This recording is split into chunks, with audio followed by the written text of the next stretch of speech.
Narasaraopet rural లిమిట్స్లో ఈరోజు NSB car గ్యారేజ్లో సుమారు 11:40 ఆ టైంలో ఫైర్ యాక్సిడెంట్ అయ్యి వెల్డింగ్ చేస్తుంటే వ్యాక్యూమ్ మిషన్ దగ్గర స్పార్క్ వచ్చి అట్టపెట్లు కట్టుకొని ఫైర్ యాక్సిడెంట్ అయిందంటే ఇమీడియట్లీగా ఫైర్ ఇంజిన్ తీసుకొని మేము అందరం సేలింగ్ క్రైమ్ మీటింగ్లో అందరూ వచ్చాము. పబ్లిక్ సహకారంతో ఫైర్ వాళ్ళ సహకారంతో అంతా కూడా మంటలు ఆపాము. దీంట్లో క్యాజువాలిటీ ఏం లేదు, ఎవరికి ప్రాణ నష్టం కానీ ఏం జరగలేదు. 3 కార్లు తగలబడి అని చెప్తున్నారు. మొత్తం కూడా ఫైర్ డిపార్ట్మెంట్ మేము మొత్తం చూసి ఏమైందో తర్వాత. నా పేరు షేక్ నాగులు మీరా, ఎన్ఎస్ కార్డా కాస్ట్లో అది 10 షాప్ తీశాను. కుర్రోడు మొత్తం సర్దుకున్న లోపు బండి వ్యాక్యూమ్ వచ్చింది. ఆ వ్యాక్యూమ్ పెట్టే లోపు ఇక్కడ షార్ట్ షెడ్ జరిగి పొగలు వచ్చి అక్కడ అంటుకుని పోయే లోపు మొత్తం పొగలు వస్తుంటే నేను మొత్తం బయట లాగాను. అది నా వల్ల కాక ఊపిరి బాగా వచ్చేసింది. పొగలు బాగా నల్ల పొమ్మలగానే బయటికి పరిగెత్తాను.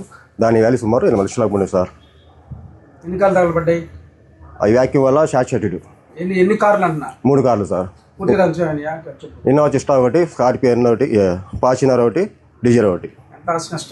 అవి ముగ్గురు మొత్తం ఇన్స్టిమేషన్ 3 కార్లు కాక సామాన్ల వరకు 8 లక్షల రూపాయలు అయింది. వెనక మొత్తం పెద్ద సామాన్లు అయ్యి ఎలక్ట్రానిక్ సామాన్లు మొత్తం చాలా ఉన్నాయి దాంట్లో.